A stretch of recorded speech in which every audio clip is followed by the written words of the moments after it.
Still feeling a little about the Celtics 3-game losing streak. We'll air some of our remaining grievances and talk about the difference between generating three-pointers and taking three-pointers. And then, I can't believe I have to say, Marcus Smart should sit in crunch time. But Joe Mazzulla's doing something that makes me say that's got to be the case. We'll talk about it right now on the Locked On Celtics podcast. Be ever ready. Recognize the city of champs. Boston, baby, we do what you can't. Locked on number 18, Tatum and Brown, J-team, step back. We gon' wet that and slay teams. Of course the Celtics, who else could it be? Screaming like KG with the Larry O.B. Karalis above average, assessing the team status. Best daily pod, no cap, salary matching. Clutch like Bird the DJ, keep John on replay. Prime time, dapping up the truth on the sideline. Raining J's, how it started, raising banners, how we finished. Locked on Celtics pod, home of the winners. B.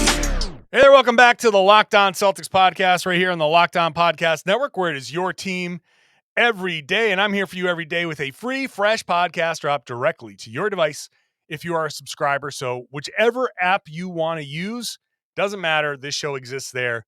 So hit that subscribe button. You can also do the same thing on YouTube. It's a fun time over there on the YouTube page. Hop into that comment section, talk about the show, talk about the team, talk about the host, whatever. You just hop in there, have fun. It's a good time. I'm John Karalis. I once played professional basketball a long time ago. Now I cover the Celtics for Boston Sports Journal. I've also written a book called Boston Celtics All-Time All-Stars. Today, more on this Celtics team that is just in a bad way right now. 3-game losing streak, not that big of a deal, except the way they're losing is a big deal. So, one thing we're going to talk about later on is Derrick White. You just got to find a way to play Derrick White. I almost don't even care how you figure it out. You got to play Derrick White. We're going to talk about that. We're going to talk about the concept of generating three-pointers versus just taking three-pointers. And we're going to do that with our good friend, Tom Westerholm, who I will say, I don't know why I never came up with that thought, but you encapsulated it in a tweet during the game, and I was like, that's just a great way to put it. And I'm sure I've said the term generating three-pointers before, but you just put it in that context there, and I was like, oh, that's very succinct and apt. And damn it, Tom. So I figured and then you decided to have me on the podcast, which it's my first appearance, man. It's good to be here. I reached out to your people. You got to touch with my people. Media contacts. Yeah. I mean, obviously, PR staff. There's a lot of Googling involved. Yeah, and here I am, man. So it's been a crazy journey, but I'm happy to be on the show. Fund me to get the fee that it costs to get you onto the show. So thanks to everybody who contributed to that. I hope you don't need a kidney in the future or like an operation in the future, because you've used up your GoFundMe. On the show, I mean, there was a lot of zeros in that, but people, when I said it was about generating three-pointers versus taking three-pointers, they said, well, we got to hear this show. We must have him. we must. But let's wait to talk about that. I want to get the temperature. I want to take the temperature of the room here, because it's a 3-game losing streak, right? Teams go through 3-game losing streaks all the time.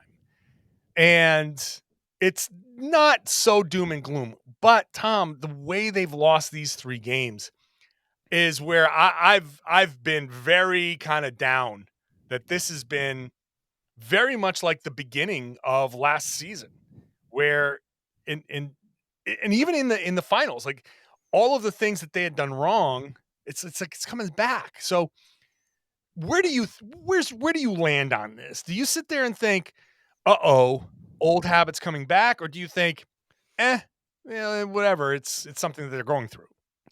So I'm kind of of both minds in that I think that these losses are concerning, right? Because they are losses, and because the Celtics, they're clearly going through a funk of some kind. I think I'm willing to throw out the loss to the Cavaliers. Like, I'm willing to say, I'm kind of that way too. Like, it's just, double overtime the night before and then overtime the next night. Look, should Grant Williams have made the free throws? Of course he should have. Like, we all get it, but like that aside, setting aside their opportunity to kind of steal the game, You just could have seen that loss coming. The other ones, I mean, it's less to me about the blown leads because like leads get blown all the time in the NBA now. Like it just is what it is, right? It's more about the fact that like when that lead starts to slip away, like I'm fine if the lead if you're up by 20 and you win by 4, fine. That happens. That happens all the time. It's just that you like if you don't win by 4, then I start to worry about like just the way that you let go of the rope, right? The way that it just kind of gets away from you and you can't get it back. And that to me is kind of similar to what you see like when the Celtics, when something starts to go wrong, it feels like this group sometimes has trouble kind of reversing that trend, right? Like the Heat start turning them over in the Eastern Conference Finals, and all of a sudden, they're just like a turnover team. Like they just turn everything over, right? Like Yes. it's like when threes start to miss, it's every single three like that they could possibly shoot. Doesn't matter how open, doesn't matter how good it is. It's just clank, clank, clank, clank, clank, and it's that like that little switch that they don't seem to be able to flip. That kind of like okay, like I mean, everybody gets on Missoula for calling timeouts, but it's like that or for not calling timeouts, but it's that like coach called the timeouts, like sit down, get it together. All right, let's get back out there. You know, the lead's down to 7. Let's keep it there. This team just doesn't seem to have that right now. And that to me is concerning. That's been part of this team's history. They when things go wrong, they don't just have a stretch. And this is what I asked Al Horford the other night. Like I it's different than the Nets went on an 11-2 run. Those happen all the time in every game. 11-2 run. You miss a couple of shots, you have one turnover, they get hot, they have a run. Okay, fine. The runs, basketball, this is a new thing that I just came up with, is a game of runs. So, yeah, I don't know. Just take a second there. Right? You want to write that down? I do. And while I'm writing that down, please you write down that it is a make or miss league. Ooh. Because yeah, that's also related, I think. Yeah. I think it is related. So I don't care about runs. That's going to happen. But you're right. The thing that really is just sticking in me right now, that sticking in my side, it's like, why are these, you're committing the worst kind of turnovers. And I feel like they go back to individual stuff, that we're back to everyone saying with good intentions, oh boy, this is a bad stretch. I got to make a play. And I really feel like if I could reach into the brains of the Celtics and pick out a phrase from their lexicon, I got to make a play, or I was trying to make a play, I want to take that concept out of their head. I don't want you individually to try and make a play. I want the team to make a play. I want you guys to run a play. I want you guys to play together. I don't want this concept of, well, this guy is struggling and Tatum doesn't have it going and Marcus is, upset. I got to make a play. Well, no, because when you got to make a play, what ends up happening is one of those guys goes 1-on-3 and it's another turnover. Right. And then you've turned it over. And then the guy next to him says, boy, that was a bad turnover by JB. He's had a couple of them. I got to make a play. And then he does it. And then the other guy next to him is like, those two guys are really struggling right now. I got to make a play. And everybody's trying to make a play and nobody does because they're all trying to do it themselves. Right. When they do it themselves, and you have guys like Tatum and Brown who are elite level players, but they can't always just try to do it themselves because they're not LeBron, they're not KD, they're just not those guys. Maybe they think they're those guys or they're close to being those guys, but they're not. So just work together and stop trying to make the play yourself. I think that alone can fix a lot of this stuff. Yeah, I mean, certainly. And I think, the other thing about Jaylen and Jayson is that they are different than LeBron and KD. And that's not always like they're worse than, right? They're just different players. Like they're different players entirely, right? Like and we've kind of seen we've seen the way that that the Celtics can play around them very successfully for lengthy stretches. And look, maybe some of this is just that the Celtics are a little streaky, and that's concerning too, right? Because that means that like the good streak, the bad streak, it could happen at any time, and like those compounding things, like because we've seen the reverse too, where the Celtics are on a bad streak right now. They're out there where it just feels like they're doing everything wrong, everything's going wrong. We've seen the reverse where it feels like they can't do anything wrong, where they're beating up on the Suns by 100 points, and like where they're making every three. Like the fact, like I don't know, to me it's like the fact that there are those two extremes, and the fact that like we're back to guys feeling like they have to make plays, that we're back to this kind of individualized, atomized thing. That's where I land. That's where it's like I certainly can see my way into saying that the Celtics are going to be fine, right? Like Yes, that's 100% in the cards. Like they go on another nice little streak before the playoffs. They start to feel good again. They get into the playoffs, and then it's all just matchup based anyway. And frankly, they match up pretty well with pretty much everybody except for the Cavaliers. Like I don't know what to say, but like but just that just feels like much more of a toss up than it felt like at the beginning of the season, I guess. All right, let's take a second here. We'll continue this conversation. We'll fold in the generating threes versus taking threes conversation, because it's all part of it. It's all part of playing together. And this is kind of like an extension of last night's podcast. We'll do that in just a second. First, I'm very excited to talk to you about our new partner and sponsor of today's episode, the mobile game Ultimate Pro GM, which I have right here on my phone here, which, there you go. Started my own team. If you ever dream of being an NBA GM and managing your basketball franchise, well, now you can do it right here on your phone. Your dream has come true. Manage every strategic aspect of your team, play through the season, and lead your team to glory. You are responsible for hiring the right coaches and assistants, trading and training players, making draft picks, navigating your franchise through free agency, the draft, and all the ups and downs of a season. All of this in a challenging and realistic game world. Ultimate Pro Basketball GM is completely free and playable offline. Play on the go and as you want and when you want to. We are doing this. We on the Locked On Podcast Network, a few of us hosts, we're going to become GMs. I've always said I have trouble. I think I'll be a terrible GM because I get attached to the players. We'll see if that carries over into the real world. But you can hop in, do the same. You're sitting here telling us what the Celtics should do. Build a franchise. Let me know. Can you build a winner on Ultimate Pro Basketball GM? Locked On Celtics listeners get a 100% free boost to their franchise when using the promo code Locked On in the game store. So make sure you check that out. Download the game at probasketballgm.com. Scan the code or look it up on the app stores. That's probasketballgm.com. Ultimate Basketball GM. Start your dynasty today.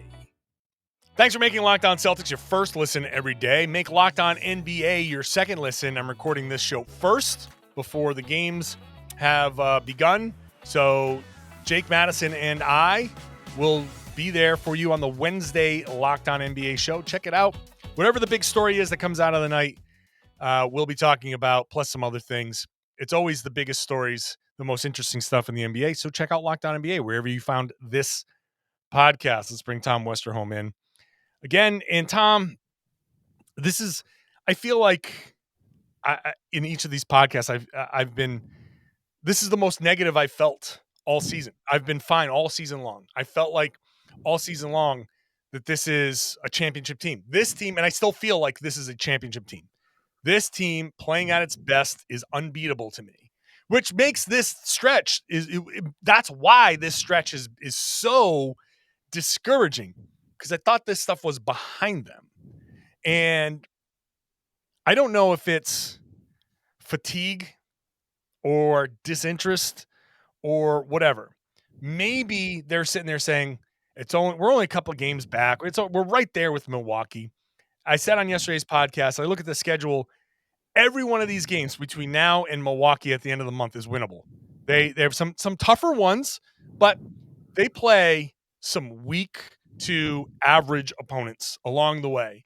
And it as the best team that they're going to face, best record wise, is the Sacramento Kings. And I just, because they're the Kings, I'm just like, it's just the Kings. No disrespect to the Kings. I know you're better than that. Point is, if they turn this around, it's very easy to turn this around. If they get the right attitude, then they can flip this. It's not even a switch to flip. But that, what I've been talking about, it goes in with what you said about generating 3-pointers versus taking 3-pointers. And when the Celtics are out there generating 3-pointers, which means out of nothing, they are creating open shots versus coming down, taking a pass and going, oh, here's defense screwed up. Here's the open shot. I'll just take this one. I feel like when you are generating 3-pointers, you're hitting them at a much higher rate. Yeah. And when you're just taking them, hey, it's kind of like a crapshoot. It's like are you hot today or are you not? And that's where mentality comes in. And I hope that they have the right one. Yeah, I mean, I think you can always kind of see it, right? Where when somebody brings it up the floor and you make that first pass, and like you said, like the defense screwed up. It feels like that first pass happens, and then if the defense screws up, that first pass, the guy drives, and then he kicks it out, and then because he drove and kicked it out instead of chucking it, whoever he kicked it out to is like, okay, I'll swing it, and because like the defense just gets into rotation, and then that person's like, okay, I'll swing it. And then maybe that person skips it. And then maybe that person goes inside. And then that person kicks it back out. It's just, it turns into this whole cycle. And that's, that's kind of, I think, where you start to think of like generating, right? Like a machine that like they start to look like this very well-oiled thing. And whenever that happens, it just, I mean, that's when they look like contenders. That's when everybody's like, oh man, like this Celtics team is fun to watch. And people talk about their like unsustainably hot start, and they were unsustainably hot. They were hitting everything, but a big part of the reason that they were hitting everything is because the ball was popping. Like it was just all these assists, all this ball movement, like all this really beautiful basketball, like that. Like sure, they were unsustainably hot, and honestly, maybe they just to borrow a phrase from a rival, maybe they need to continue to trust that process, right? Of just like the ball, kind of moving around, the process of coming up with 3-pointers. But when that starts to fall away, I feel like that's when you start to see like Tatum misses a 3-pointer, somebody else misses a 3-pointer. All of a sudden the wheels start to come off, and like, guys are like, okay, if I hit one, then maybe that'll get us going. And yeah, I mean, it's like you were saying, like it comes from a good place, from a place of trying to be like, okay, like, like we're gonna toughen up now. But it's like, I don't even know that you need to toughen up. You just got to start, like, I don't know, like generate things, like make better plays, like that's all you need to do. And sometimes it feels like this team just kind of gets away from that. It definitely gets away from that. And this concept, and this kind of goes with the way I've been putting it lately. This is my new thing, is attacking the defensive breakdown versus attacking the mismatch, which to me is so much more advantageous, because instead of calling over a weak defender, I hate the, all right, I'm Jayson Tatum, I got the ball. Okay, where's the weak guy? Let me just say, okay, you guys just relax, defenders. Just chill out. I'm picking out which one of you guys I want to pick on. Okay, you come set the pick. And then from there, everyone else is sitting there going like, all right, I got your help. I got this. I'm communicating, and so on and so forth. That to me, like, yeah, Tatum can take advantage of that from time to time. He's good enough to take advantage of that. But why not come down and say, oh, there's the weak defender. Let me just dribble this way, give it to this guy. You drive at the weak defender, and then he screws up. And now the help has to come from somebody, but they haven't discussed in that time that, oh, somebody just help, and maybe 2 guys go help. You go, oh, great. I got this many guys. Let me swing here. 2 guys overreact. Let me swing here. And who knows? It could be Jayson Tatum who has it again. It's like, oh, look at this. Nice big lane to the basket. And someone who has to come flying in to try and contest at the rim, is out of control, hits him, and it's an and one. That type of stuff. That's how you do it. And from there, you can find that's how you generate the 3-pointers, because when you're doing that little circle and getting everybody, all messed up, that's where you say, all right, now here's the tornado. Somebody's outside this. Okay, you got an open 3, great. Or, hey, look at this. I see the rim and nobody there. Boom, great. Or a small guy there. That's when the Celtics do that, man. It's so amazingly beautiful. And it just bugs me when they stop doing that, because they're so capable of it. They're so capable of it, and a big part of the reason they are is because their role players are such high IQ players, right? Yes. Like Al Horford. Just off the charts. Off the charts. Malcolm Brogdon, off the charts. Derrick White, off the charts. Like, these guys are just their IQ is in the stratosphere, and it's like, you take advantage of that. Like, it works out for everybody. That's when Tatum was the MVP candidate. That's when, all this, like, when everything was just clicking. Like, when you trust that they also see it, guys. Like, you know what I mean? Like, it's like, if you're Jaylen and Jayson, it's like they also see how good you are. Like, the ball will come back around. Like, this all will, like, can work in conjunction with each other. I just looked it up on the NBA stats, and like, the Celtics this season, 0 dribble 3-pointers, 39.4%. 1 dribble, 35.1. 2 dribble, 29.5. 3 to 6 dribble, 31.9. And it's a huge difference. And obviously, your 0 dribble threes, they're going to be a little bit higher anyway, just by the nature of it being a catch and shoot. Right. But again, that 0 dribble means you generated it. You created that. Yes. You don't generally get a 0 dribble 3 just out of nowhere. So I mean, it's, I don't know, man. This, like, I just think that, like, if they can all kind of, like, put that together, like, there's enough high IQ guys on this team to create those looks and to make those, and then obviously there's enough shooters to make them as well. So I think that's the most frustrating thing about this group right now. This should all work. This pot should be stirrable, but here we are. It should work. It's not. It would work better if a certain guy played, Tom. A certain guy. Oh, who could it be? Does he have a high IQ? He has smart? A high IQ. Oh, okay, pretty smart dude. He's a smart guy. He's a smart guy. Yeah. Okay. Plays at the pace that I love. We've mentioned him. Everybody knows I'm talking about Derrick White. We'll talk about Derrick White when I come back. First, let's talk about FanDuel. We are very excited to have FanDuel on board as our official sportsbook here at the Locked On Podcast Network. It's America's #1 sportsbook, and new customers, and there's going to be a lot of new customers here in Massachusetts, especially because it's just about ready to get ramped up here in Massachusetts. You'll get a no sweat first bet up to $1,000 in bonus bets back if your first bet doesn't win. So go ahead and sign up. Download the FanDuel app or go to FanDuel.com/lockedon. FanDuel.com/lockedon to get your $1,000 no sweat first bet, $1,000 in bonus bets when you sign up there at FanDuel.com/lockedon. If you wanted to, if you were at a place where you can throw some money down and you wanted to, the Celtics, despite all the stuff that we're talking about, they open up at 10.5-point favorites over the Portland Trailblazers. So Vegas, the folks at the sports books, they still think the Celtics are going to win big here, and they could, they should. Will they? We'll see. But you can head on over to FanDuel. You can even combine your bets for a chance at a bigger payout with the same game parlay. Remember, FanDuel.com/lockedon for your no sweat first bet up to $1,000 in bonus bets right there at FanDuel.com/lockedon. Make every moment more with FanDuel, the official sports betting partner of the NBA. Just please gamble responsibly. Tom, Joe Mazzulla admitted that he was wrong the other day. He said when he was asked about Derrick White, he didn't say matchups.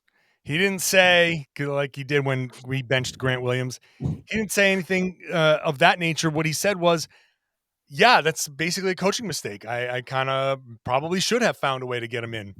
And yes, absolutely. You should have found a way. Now, I Sure should, understand man. against the Knicks where Grant Williams was playing great Right. defense against Julius Randle. And so maybe you just roll with, okay, there's great defense. Maybe there's another way to get Derrick White in there.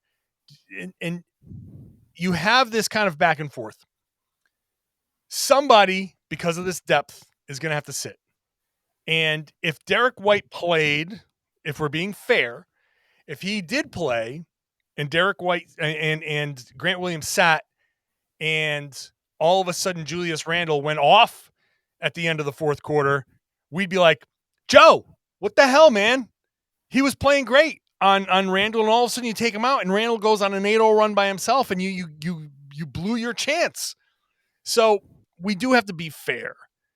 But at the same time, this is part of we talk about that good problem to have. I think we should retire that phrase. It's not a good problem to have. It's still a problem.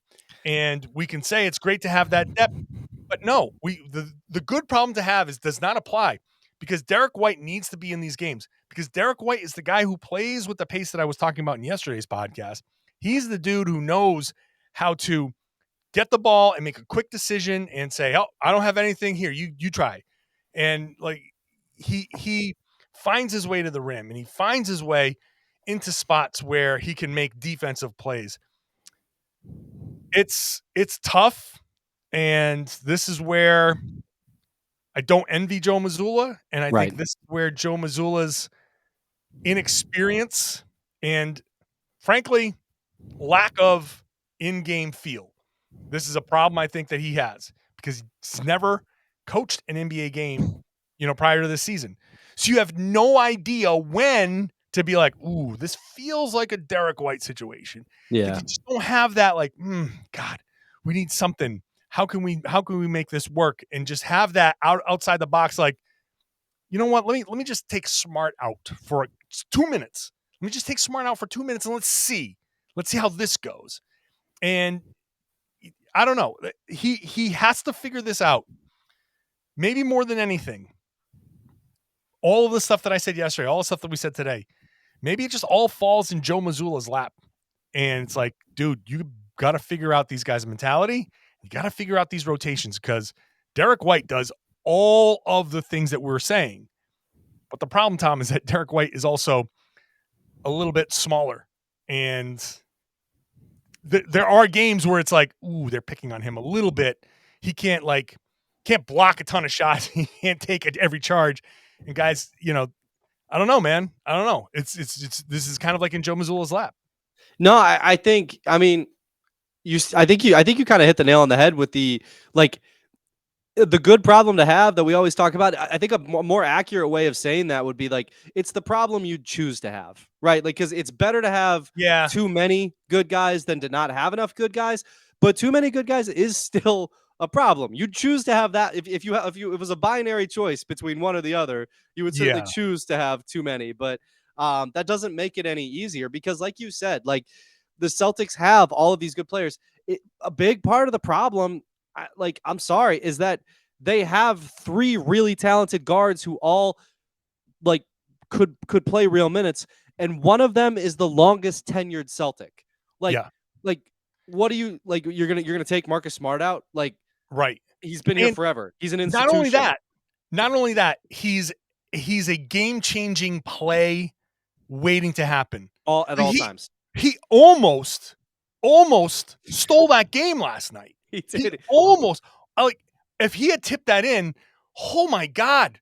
Can you imagine? Like, he was right there, but he puts himself in a position to make these game-changing plays over and over. So you kind of need that guy on the floor. But you're right. He is the longest tenured Celtic. He knows all these guys better than anybody. That might have been. He almost may have made Grant Williams not like 10 million, but like maybe $1 million. Nobody would remember those free throws if Smart had tipped that thing in. Right.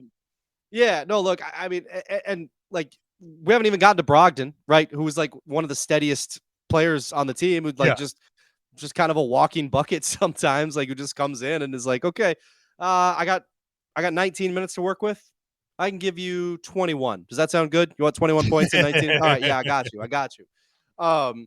Like, but like, in that Knicks game, like you said, Grant was defending Julius Randle pretty well. Mitchell Robinson was in, and he was crushing the Celtics on the glass. Like they had to have another big in there.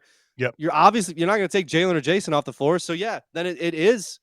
Yeah, you're going to have to choose one of those three guys. Who are you going to choose? Are you going to choose like the two guys who've been coming off the bench all year? Because the other thing about Smart is like he's really good, and like you said, he is a play like waiting to happen. He's like a great distributor on this team, and he's also the guy who's most likely to kind of like get a little miffy if he's like taken off the floor. Like, and I mean, like, kind of justifiably so. He's been here forever. He's really good. Like, so like Mazzulla's kind of boxed in unless he wants to like kind of make a big stink, like create a situation. And I mean, I think look, like that is the hardest thing about being forced into being a head coach out of nowhere is like, what kind of preparation could he have possibly had for moments like this? Like, sure, everything was great when all the threes were falling and he started off great and all that stuff. But like the real test comes now. The real test comes in these moments. And yeah, I mean, we'll see over the next few weeks, like how he gets this team to respond, I think will kind of speak volumes about just kind of his standing in that locker room, I guess.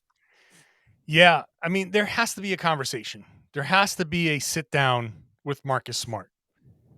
I would sit down with him and say, okay, let's talk about this. Okay. We're in a spot here where we've got this guy, Derrick White, who's a plus minus god, by the way. Mm-hmm. He's the advanced analytics, man. They love him. And Malcolm Brogdon and Marcus Smart. So when defenses help off of Marcus Smart, you're begging him to shoot. You're begging him to shoot. So the only way to justify, and this goes into Joe Mazzulla's take every three that's available. You know what I mean? Just real quick. Sorry, I know I'm like a beat late with this, but Derrick White is 18th in the NBA in Raptor, which is like an advanced stat from 538 that kind of like takes a lot of that like on-off stuff into account. 18th. Yeah. The only Celtic ahead of him is Tatum. Like that's like, crazy. That's crazy. Yeah. That's crazy. He's very impactful. And so I go back to Joe Mazzulla saying 3-point attempt rate is the most important stat that you can have. And I disagree that it's the most important stat. I understand its importance, but I wonder if like when Smart takes 11 threes in a game, and hits 3 of them, that's an obvious kind of like glaring thing in the box score. It's like, yeah, I want Smart on the floor. And I talked about this the other day. If you're going to play Smart on the floor where he's the point guard and he's initiating the offense, then great. If you're going to have Jayson Tatum bringing the ball up the floor and Jaylen Brown bringing up the ball up the floor, then you got to play Derrick White or Brogdon. But I think Derrick White's still the guy. And maybe Brogdon, his size, can win the tiebreaker there. But if you're going to say to the team, late fourth quarter offense, the ball is in Tatum and Brown's hands all the time, then you are saying that you have Marcus Smart out there as a shooting guard. Right. That's not his position. He's not a hybrid. He's not. You are neutering Marcus Smart. So if Joe Mazzulla is saying this is the strategy, Tatum and Brown are the ball handlers in the last 3 minutes of the game. Okay, fine. That strategy absolutely has to include Derrick White. Yeah. Or Malcolm Brogdon, but I say Derrick White because you can't help off of him. Right. You can't help off of Malcolm Brogdon. You absolutely help off of Marcus Smart. You dare him to shoot those, and he won't win a series. He'll win you a game, but he probably won't win you a series doing that. So You can't have it both ways. You can't say, I defer to Marcus Smart and his tenure and his abilities and his big game abilities, and then say, we're taking away the most impactful thing you do on offense, which is organize the team, run pick and rolls, drive, getting to the teeth, and really set guys up. I love him in that role. If you're going to do that, then play him fine. Derrick White can sit on the bench. But if you're not, then you got to have the balls. If you're going to say, this is our strategy, and I'm not saying like a one-off, because every once in a while, Tatum's going to bring the ball up the floor. That's fine. But if you're saying to me, your crunch time strategy is Tatum and Brown all the time, ball in their hands, then Smart has to come off the floor. He has to on offense. Yeah, I could not. I couldn't agree with any of that more. Like Derrick White, like Derrick White being the guy, like just being that, like, you know, that fill in the cracks guy who you can't help off of, like. But I also think too, like, I'm not against the strategy of having Smart bring the ball up the floor. No, like, I want that, and I know you're not that. either. Yeah, like I like in the final minutes, like, yeah, that would work too. Like, have him bring it up, that because then, you know, the offense starts and it's like, okay, like, I don't know, like Tatum comes up and they run a slip screen or something, and then he, you know, like hit Tatum. What I mean, myriad options, like Tatum and Brown as the two horns guys. Oh gosh, like what are you gonna do about that? Like, there's like it's I mean, it really just puts the other team in some really uncomfortable positions. But to your point, the way to make it much more comfortable for them is to have Smart post up in the corner somewhere and just be out of the play. Like, that's not going to work. It's not going to generate anything good. So yeah, no, I agree with that take completely. It's we'll see. We'll see how they adjust. But I think you're right. I love Marcus Smart, the point guard. Excellent player. Is a great player. And at the beginning of the season, at the Celtics' best, Smart was the point guard. Mm-hmm. In the Brooklyn game, when they were really racking up the 28-point lead, Smart was the point guard. Yep. Pushing the pace. I was noting at the beginning, I'm like, wow, Smart. Every time Smart got the ball, he's waving. Go, come on, let's go. Boom. Run off the make. Let's go. Push the pace. That guy is a point guard, and the point guard on a championship team. That's how how highly I think I agree. Smart in that position. Starting point guard on a championship team. Point guard Yep. for a championship team. Why? And I understand, hey, you got Tatum and Brown. Like, those are your finishers. Those are your closers. So, okay, fine. But you don't have to have your closers ball handling either. Hey, you know what? I know Tatum said he talked about his handle, but it's not that great. I'm sorry. Tatum's handle is not that great. Jaylen Brown's handle is not that great. It's better. It's good. It's good enough to get them where they need to go, but they're not point guards. The Celtics. You said at the start of the show, LeBron. It's not that. Right. And as I said on yesterday's show, but again, I will repeat myself because I think it's worth repeating. After the finals, the Celtics said, damn, we need another ball handler because of how Tatum and Brown were handled in the finals by the Warriors. They went out and got another ball handler. And you're telling me that you're going to come back to this strategy in the clutch now?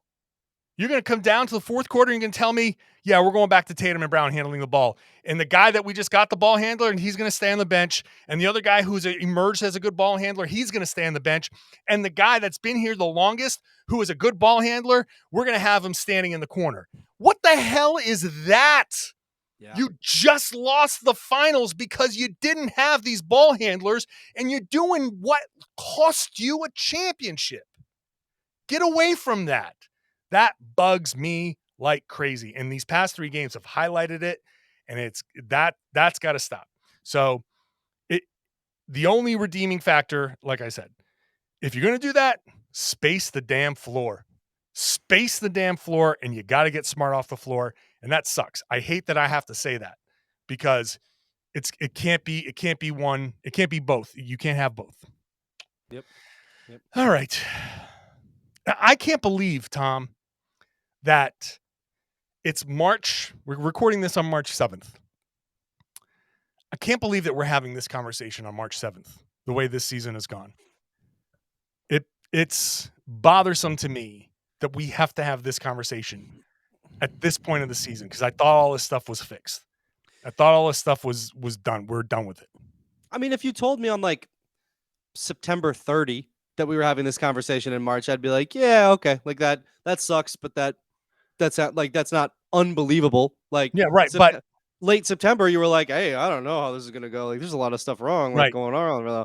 Like, but after November and December, after November and December, it's like, my gosh, okay, here we are. Yeah, the fact that we're here, and it wasn't like January swoon or anything like that. This is March. This is 16 games left. There's weeks left. I mean, Jayson Tatum just said at All-Star Weekend, I thought it was such an impactful thing that he said about, like, it really matters that we play well going, because like the team that plays well down the stretch tends to be the team that wins the title. He just said that. Yeah. And like, I mean, not what you want. Yeah, that's a good point. That's a good point. If they lose on Wednesday, I'm going to bring that quote back up to him. See what he says. Yeah. Yeah. I think I want to see what he said. I we'll want to see what he reacts. We'll see if he reacts the way that I mean, Al Horford was very like, yeah, it's a good point by you when you brought that, when you really challenged him. We'll see how Tatum does. Yeah, we'll see how that goes. Hey man, hey, you said it. I didn't say it. You said these words. Yeah. You said these words, and now here we are. So, what's the deal? Oh man, I want to do a post-game 30-point blowout, beat the Blazers, things look great kind of podcast so badly now. I feel like this has been angry John for the past couple of days. I don't like it. This felt very baseline to me. I don't know what that says about like me as a person, but oh man. I mean, hey, I'm just passionate like all us Greeks. All right, Tom. All right, man. Appreciate you hopping on. We'll see how it goes. Make sure you're subscribed to get that podcast. If you haven't subscribed at this point, you can do so on any app that exists where podcasts exist. Also on YouTube, hop on in, watch us. Hop in the comments section. Tell us what you think. Do you agree with us? Do you disagree with us? Do you think I'm full of crap? Let me know in the comments section. And I would love it if you're a subscriber, if you shared the podcast. Whenever somebody's got a bad take on Twitter, whenever somebody's got a bad take on Facebook, say, no. Make sure you're getting your takes from the Locked On Celtics podcast. It's right here on the Locked On Podcast Network, your team every day.